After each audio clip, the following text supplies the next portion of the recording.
É muito fácil uma mãe simplesmente falar assim, o pai não quer saber do filho.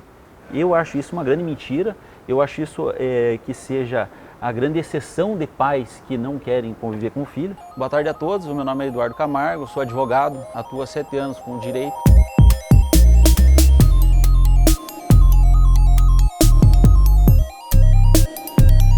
E eu acredito que a pensão alimentícia não é mesada para mãe, mude a minha ideia.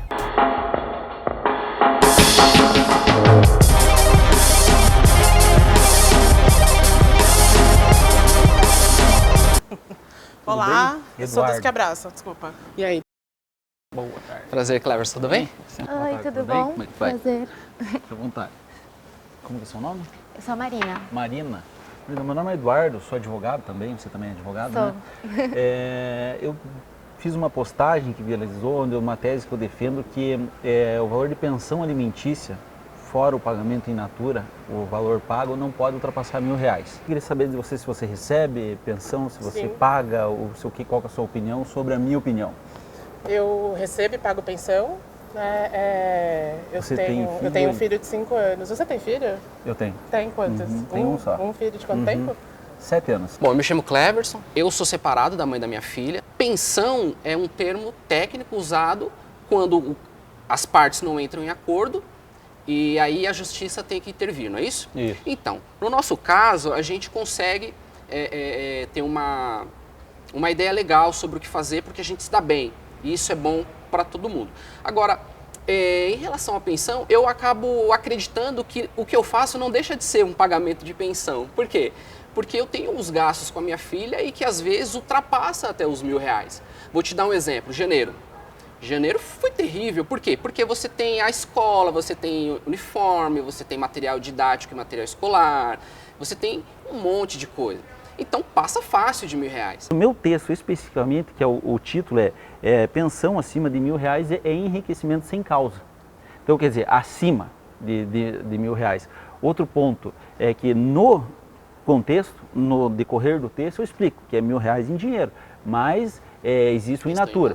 No teu caso, se vamos dizer, se você paga R$1.000, R$1.500, aí não está incluso o pagamento do colégio, Sim, do plano de saúde. Sim. Então esse é o in natura que eu digo. Então esse é o pagamento que de fato precisa haver. Que a mãe, ela até no post tá que a mãe vai enriquecer se o pai pagar R$1.000 ou mais. É muito difícil entender isso como uma verdade ou entender isso como algo relevante, porque, cara, primeiro que ninguém enriquece com R$1.000, né? Segundo que eu que não tenho uma renda tão diferenciada assim, pago facilmente mais de R$1.000 entre as coisas que eu faço. Eu tenho uma história em relação às divisões, né, do que seria o cuidado com o Vicente, com o pai dele, que vem de um lugar que, né, tipo assim, desde a gravidez, um lugar que é super complicado, que, né, existiu a ausência dele e que hoje, depois de 5 anos de muita conversa, muito contrato social entre mim e o pai dele, a gente chegou num lugar de meio a meio. Então, hoje a gente paga a pensão, né, para o Vicente, não é minha nem do pai dele, é a pensão do Vicente. E a gente paga, a gente luta, né, cada um dando as suas prioridades para dar o melhor para o Vicente, dentro do que a gente pode alcançar, né, com as nossas forças e o nosso tempo, e a nossa energia, e a nossa presença. Então eu jamais digo para um pai não pagar pensão, porque ele tem total responsabilidade sobre o filho que ele não só fez, mas como ele assumiu, né? Porque existe muito pai que assume filho que não era seu e tudo mais. Mas ele tem total responsabilidade. O que é o tema de hoje, que é o dia que pensão não é mesada para mãe, que é o que você tem um valor exorbitante de pensão, que eu acho isso muito errado. Que até o do que me trouxe aqui foi uma postagem que viralizou, que eu dei como exemplo o caso do Carlinhos Mendigo, que ele paga R$7.000 de pensão. Então, assim, além do problema que ele teve de diminuir a renda dele estar com uma dívida de R$700.000 de pensão, é um absurdo, ele teve mandado de prisão expedido, a renda dele diminuiu muito depois que acabou o programa dele e tudo mais. Essa ideia de que nenhuma criança precisa de R$7.000 para sobreviver. Eu acredito assim que, por mais a pessoa pode ganhar R$100.000, não necessariamente ele precisa pagar um colégio de 10 mil. Então, eu entendo de onde vem nesse pensamento. Eu acho que também, querendo ou não, quando a gente está falando de, normalmente, casais que se separam, né, e aí tem que fixar a pensão a partir, nesse momento, normalmente meio turbulento, de muitas emoções, é normal que haja uma desconfiança mútua, né? Só que eu entendo, né, até porque o Código Civil fala que a pensão ela serve, quando a gente está falando de filho, para manter o padrão de vida também que o pai tem. Então, vamos supor, é lógico, se a gente está falando de um pai que ganha pouco, às vezes R$1.000 de pensão é muito, né? Se ele ganha, sei lá, R$2.000 ou um salário mínimo, né? Mas se a gente está falando do Neymar, por exemplo, né? Então, ele dá R$1.000 e achar que esses R$1.000, mesmo que ele pague todos os boletos, ou seja, que a pensão efetivamente seja maior do que esses R$1.000, me parece um pouco que é punir um pouco a criança por uma desconfiança que ele tem da genitora e tirar dela a chance dele poder efetivamente usufruir do padrão que o pai pode proporcionar, se for esse o cenário. Eu tento fazer, principalmente na minha atuação, mudar essa ideia de possibilidade do pai. Se o pai ganha 30 mil, ele tem que pagar 10 mil. Eu acredito que não. Eu acredito que você tem que dar o sustento básico para a sobrevivência do filho. A partir do momento que ele tem mais condições e a mãe acha que precisa de mais dinheiro, ela que ofereça a criação do filho para o pai, já que ele tem mais condições de criar. Se ela não tem condições, ela que procure meios para isso, ou porque não fique cobrando de outra pessoa, porque R$7.000 não é para a sobrevivência do filho. R$7.000 eu tenho a plena consciência de que é para a manutenção da vida da mãe. A mãe que vai buscar sobrevivência com o pai dela, ou vai trabalhar. Essa pelo menos é a minha ideia. Em relação à mãe, usufruir desse dinheiro que seria para a criança, acontece isso? Acontece. Mas eu acredito que essa parte especificamente é uma minoria. Porque a grande maioria é de mães que realmente pensam só no desenvolvimento da criança. E aí, por muitas vezes, não consegue ter um acordo com o pai e aí vai para o litígio. Mas é uma minoria. Eu acho que é importante a gente distinguir um pouco a questão da pensão para quem ela é destinada, né? Quando a gente fala de padrão de vida, a gente está falando do padrão de vida do menor mesmo. Por exemplo, vou dar um exemplo até concreto aqui de um caso meu. De uma pessoa que a mulher tinha uma renda muito inferior à do ex-esposo e ele pagava o boleto da escola. E ele pagava uma escola de R$12.000. Ou seja, uma escola top, assim, né? Realmente que para você frequentar, você tá na nata da sociedade e você não tem só acesso à educação, você também precisa ter um padrão de vida condizente com o daquelas pessoas que estão ali frequentando. Essa criança vai ser chamada para festinha, essa criança vai ser chamada para viagem, essa criança vai ser chamada para eventos sociais, de lazer mesmo, que ela tem direito, né? E eu acho que o pai, no fundo, ele não quer tolher isso dela, se ele ama a criança, né? Nesse caso, eu acho que ele amava mesmo. Só que como ele desconfiava da mãe, ele queria reduzir a pensão em dinheiro para, acho que era um salário mínimo na época. E a nossa argumentação foi toda nesse sentido, assim, é impossível você querer reduzir, sendo que a mãe não vai ter dinheiro para comprar, é a mãe que vai ser responsável por comprar roupa, e a mãe não vai ter dinheiro com a renda que ela tem mensal de comprar roupa compatível com o padrão de vida que essa criança está tendo, né, proporcionado pela pensão do pai que paga a escola. Então, assim, eu acho que às vezes, dependendo do caso, R$1.000 em pecúnia pode ser pouco. Se a gente está falando de um casal que, né, de um dos genitores ou realmente um padrão de vida que realmente seja muito além da realidade média do brasileiro. Para mim me pega essa coisa quando a gente fala de dinheiro, porque quando a gente fala de criança a gente está investindo muito mais do que dinheiro. Né? Dinheiro é a moeda mais barata nessa conta, para mim.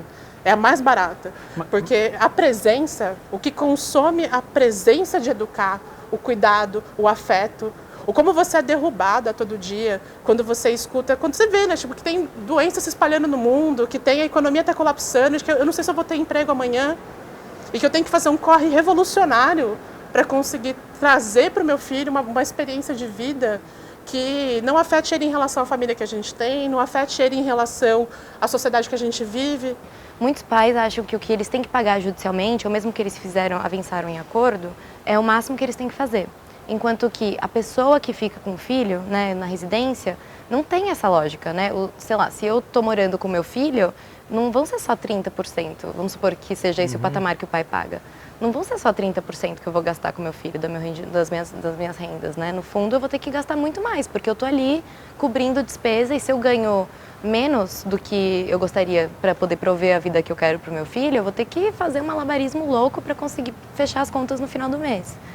E se o pai ganha mais, ou se o genitor alimentante paga mais, eu acho justo que de alguma forma ele também participe. Em nome do filho, eu não acho que ele tem que pagar necessariamente a conta da casa, porque cada um tem a sua casa. Não acho que ele tem que, de alguma forma, prover que a mulher tenha roupa condizente com o padrão que ele tem. Não é isso, mas eu acho que a criança tem que ter. E a pensão é isso, assim, a gente tem muito que focar que a pensão é só para o filho. Então é muito fácil uma mãe simplesmente falar assim, o pai não quer saber do filho. Eu acho isso uma grande mentira, eu acho isso que seja a grande exceção de pais que não querem conviver com o filho, pelo menos em todos os casos que eu trabalho são isso. Mas se a mulher tá com dificuldade, pode dar a guarda pro pai. Mas e o pai que quer a guarda? Será que o pai quer a guarda? Não sei. Pelo que eu entendo, pelo que eu leio, pelo que eu vejo, não tão distante, até próximo de mim. É muito difícil o pai falar, não, eu quero a guarda. A criança tem o direito de viver no mesmo padrão de vida do pai. Se o padrão de vida do pai for de uma classe social mais baixa, infelizmente a criança vai ter a mesma proporção, né, pra ela. Mas se o pai for super rico, tiver um monte de dinheiro, não, tem que dar só o básico pra criança, é difícil, né? Na verdade, a criança deve viver no padrão que ela estava antes. Se ela estivesse no padrão alto, por que ela tem que descer de padrão? Porque o pai fez tal coisa que acabou com esse padrão. A criança não tem que ser punida ou culpada pelo que o pai faz. Eu acho que, por exemplo, se você gostaria de pagar menos para o seu próprio filho, mas você é uma pessoa presente, é diferente.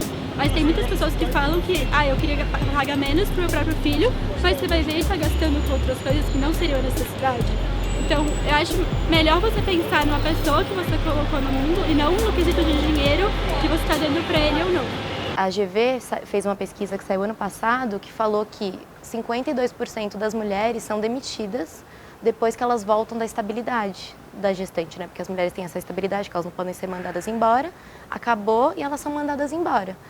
Enquanto que, obviamente, isso não acontece com os homens. E ao contrário, né? De um modo geral, no mercado de trabalho, um cara que tem filho, que tem família, ele é visto como um trabalhador sério, uma pessoa que tem interesse em, de alguma forma, prover pela sua família. Então, ele vai lá, ele pode se dedicar mais, até porque, normalmente, se eles estão juntos ou separados. Ainda assim, normalmente, é a mulher que vai ter que faltar no trabalho se a criança ficou doente, é a mulher que não vai poder fazer hora extra, é a mulher que vai ter que... alguns limites. Não é igual ser mulher e homem no Brasil. Não é igual. E fica como o cuidado da mãe com a criança fica como um cuidado invisível, como um investimento invisível. Assim, porque assim, se eu olho para a mina trocando uma fralda, eu olho que precisa de um pacote, todo mundo olha isso, né? Assim, a mina está trocando a fralda, eu preciso comprar pomada de assadura, eu preciso comprar uma fralda, eu preciso comprar um lugar para trocar a fralda, e talvez nem comprar, mas a gente não olha para trocar a fralda. Porque a gente olha para esse lugar e pressupondo que ele vive de amor. O que eu defendo é que o pai se responsabilize, pai e mãe, porque é proporcional. Então você faz um cálculo ali do que o teu filho gasta. Vamos dizer que seja R$3.000 por mês. 1.500 teu, 1.500 da mãe. Porque assim, o cálculo não pode entrar o valor do aluguel dela, não pode entrar o valor de qualquer outro mantimento que é dela. Porque essa é a obrigação dela. O local para a criança morar é uma obrigação dela. Não, o pai tem que se preocupar com o lugar que ele vai morar, com a família dele que ele está no momento. Mas o filho não é a família dele também? Tá, mas daí o filho que vai morar com o pai. O pai tem essas condições, entendeu? Mas não é todo pai que gostaria que isso acontecesse. Porque em muitas famílias a gente entende até uma questão de ciúme ou de repente o pai quer, mas a atual esposa não quer. Uhum. Então existe um contexto muito gigantesco em relação a isso, né? Eu sou de cidade pequena, eu lembro que lá só tinha um advogado, um médico, um engenheiro, que eram as profissões privilegiadas. As outras profissões dependiam de força física. Então tem uma opinião de que as mulheres não eram excluídas do mercado, elas eram poupadas. As profissões privilegiadas começaram a aumentar, naturalmente elas foram inseridas no mercado de trabalho. O setor público paga um salário igual para homens e mulheres. Que é justo. E já o privado paga por rendimento. Então eu não consigo ver hoje situações onde mulheres ganham menos, simplesmente pelo fato de ser mulher. Essa estatística que você trouxe de que elas são mandadas embora depois do período de estabilidade, pode acontecer, porque de fato como é que vai pensar com a cabeça do empresário? Vou citar até um exemplo de uma prima minha. Ela se formou, queria abrir um pet shop, abriu. Ela foi lá e contratou uma funcionária para cortar, fazer a tosa dos cachorros. Deu uns 8 meses, ela engravidou. A mulher saiu do período de maternidade, ela precisou fechar a pet shop, porque não teria como manter ali o pagamento, depois contratar outra pessoa, para depois já mandar embora quando a outra voltar à estabilidade. Ela achou um trabalho, pagou ali os encargos ali referente ao período de estabilidade, chegou, obviamente mandou embora, porque tinha fechado o empreendimento dela, abriu e me falou: Eduardo, eu nunca mais vou contratar uma mulher na minha vida para ser funcionária aqui do onde eu for trabalhar. Então, quer dizer, existe esse pensamento ainda. E por óbvio, nunca vai mudar, eu acho impossível mudar por causa da questão de homem não engravidar e mulher engravidar. Que eu acho importante a gente discutir essa questão da maternidade, porque eu acho que ela reflete totalmente nessa discussão que a gente está tendo, né? Então, assim, é importante para a nossa sociedade que a gente se reproduza. Então, ou seja, tudo bem, são as mulheres, as pessoas que têm útero que vão ter que engravidar, mas tirando a gravidez e a amamentação, que é um período ali, né, meio curto, se a gente for pensar, que vai ser, inclusive, pago pela Previdência Social, se essa pessoa for seletizada, né? Então, assim, não teria esse custo direto para o empresário, teria, sei lá, dele eventualmente ter que achar uma substituta, mas aí ele deixou de pagar o salário da empregada que está de licença. Mas daí já chega de mandar embora, pagar os encargos de demissão. Mas ele pode fazer um contrato, por exemplo, de temporário. E assim, a questão é, se a gente acha que é importante que a gente se reproduza, então a gente tem que, de alguma forma, proteger as mulheres, ou pelo menos durante esse período específico em que elas são diferentes dos homens, para que elas não sejam prejudicadas. Mas é impossível você obrigar o empresário, que só visa o lucro, ter essa função de consciência social, entendeu? Mas para isso existe o Estado e as leis. Ah, sim, né? por exemplo, Então, por isso que, vamos dizer, hoje os salários que as pessoas buscam estão iguais. Então, mas aqui é esse o ponto. As estatísticas dizem que não estão. E além do que, você acabou de me falar, que Sim. as mulheres são mandadas embora. Você concorda que Sim, é pior para o empresário empregar a mulher? Então, assim, há um gap de acesso nosso ao mercado de trabalho. Depende de que contexto está a criança. Às vezes, assim, já desde o berço já tem uma qualidade de vida maior, um nível maior, né? Eu não sei quais são as necessidades. Eu acho que vai pela necessidade de cada criança, né? Eu acho. Porque tem convênio médico, vou pensar tudo, né? Convênio médico, escola, tudo é caro, né? Às vezes precisa de muito mais que R$1.000 para viver. E se você for colocar, tipo, no papel, às vezes uma escola, o transporte para a escola, alimentação, roupa, querendo ou não criança, brinquedos também, para ela ter uma infância, dá muito mais de R$1.000. Se a mulher agisse como homem, a sociedade viveria chocada. Imagina, Ponto. uma mulher tem filho e dá para o pai criar. Paga apenas uma pensão de R$200 por mês. E o visita uma vez por semana. Quando visita. Isso quando visita. Qual seria a reação de muitos? Eu acho que a gente volta naquilo que eu tinha falado, que é isso, né? Do como que a gente está alocado, né? Culturalmente, socialmente, economicamente, politicamente na sociedade. Eu tenho casos, histórias desse lugar, né? Que são, né, da mãe, quando a mãe dá a criança para o pai, né? Quando faz a pensão reversa. De que tem um achincalhamento, assim, para não dizer violência mesmo, né? Tipo, de chegar assim, mas como é que você consegue? Como que você consegue deixar com o pai? Que absurdo. Então, assim, a gente volta para a complexidade, né? Como que a gente pode falar de equidade nessa distribuição parental quando todo mundo de fora, a cultura social brasileira, narra pra gente o papel específico? E acho que é só importante a gente distinguir um pouquinho entre igualdade e equidade, né? Porque assim, a Constituição fala de igualdade entre homens e mulheres, e isso diz que as leis não podem ser discriminatórias, né? Que o Estado não pode, de alguma forma, promover ativamente essa discriminação. Mas isso não significa que a realidade já acompanhou isso, é um processo, né? E a gente está caminhando. Eu torço para que a gente chegue logo, porque eu não aguento mais discutir esse tema de desigualdade de gênero.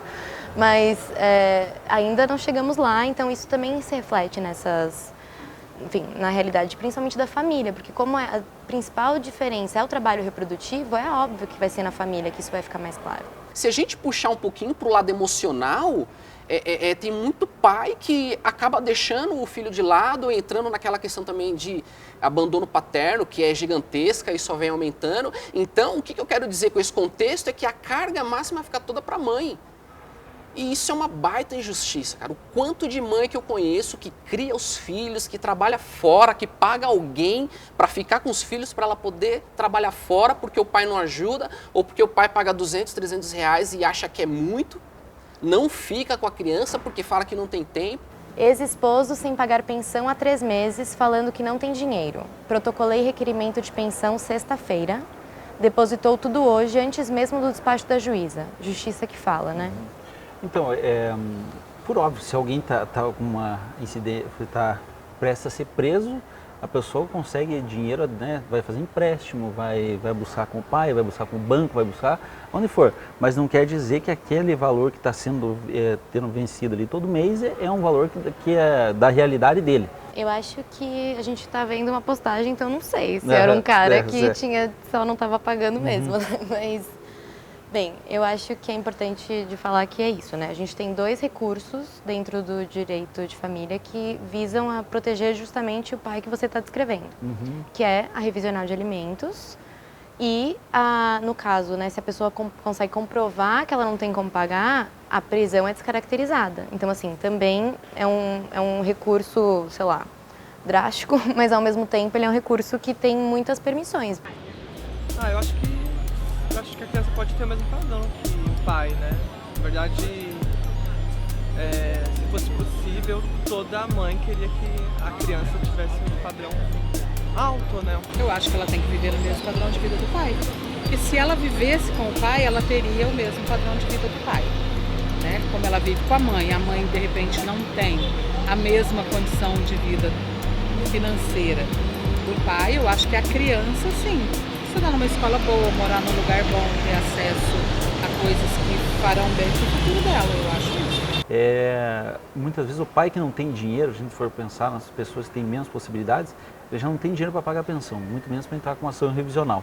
Daí ele pode ir na defensoria, né? Não, mas lá a defensoria demora para atender e tudo mais, né? E pelo menos que as pessoas que eu trabalho, as mães contam os dias para entrar com o pedido de prisão, que é mais aquela questão de vingança mesmo. Mas eu diria que o contrário também acontece. Então, assim, no fundo, é que a gente colocar que a mulher sempre é a vingadora, a vingativa, eu acho que é um pouco preconceituoso no fim. Porque eu também poderia dizer, em contrapartida, que tem muitos homens que querem reduzir a pensão porque a mulher arranjou um novo namorado. Que não tem nada a ver com efetivamente com o que está acontecendo em relação ao filho. Então, assim, o que eu acho que nós temos que defender, pelo menos a minha visão a respeito da advocacia, que ainda mais direito de família, a gente tem que ser o mínimo incendiário possível, de realmente tentar promover de alguma forma o diálogo entre as partes para fazer justamente isso. Eu acho que a gente tem que incentivar realmente as partes a se comporem, porque querendo ou não, quando a gente está falando de ex-casal principalmente, é uma relação que vai durar para sempre, né? 99% das coisas que você falou aqui hoje eu concordo, né? Nem lembro do que eu não concordo, mas só não vou colocar 100% que eu não... Mas eu achei vamos correr esse risco de concordar absolutamente. Mas eu achei muito interessante o teu ponto de vista. Com certeza me agregou muito. Posso até dizer que mudou minha opinião em alguns pontos. Foi muito interessante, pelo menos para mim foi. A nossa conversa me acrescentou muito, não só pelo fato de você ser mulher, mas pelo fato de você ser uma advogada que entende sobre o assunto e me trouxe o ponto de vista da mulher. Então isso me acrescentou muito na minha carreira. Então espero que eu tenha trazido mesmo para você também. Não, foi muito interessante. Eu acho que, querendo ou não, esse é um ponto muito sensível, né? Que muita gente concorda com você nesse ponto, especialmente porque rola uma desconfiança mesmo.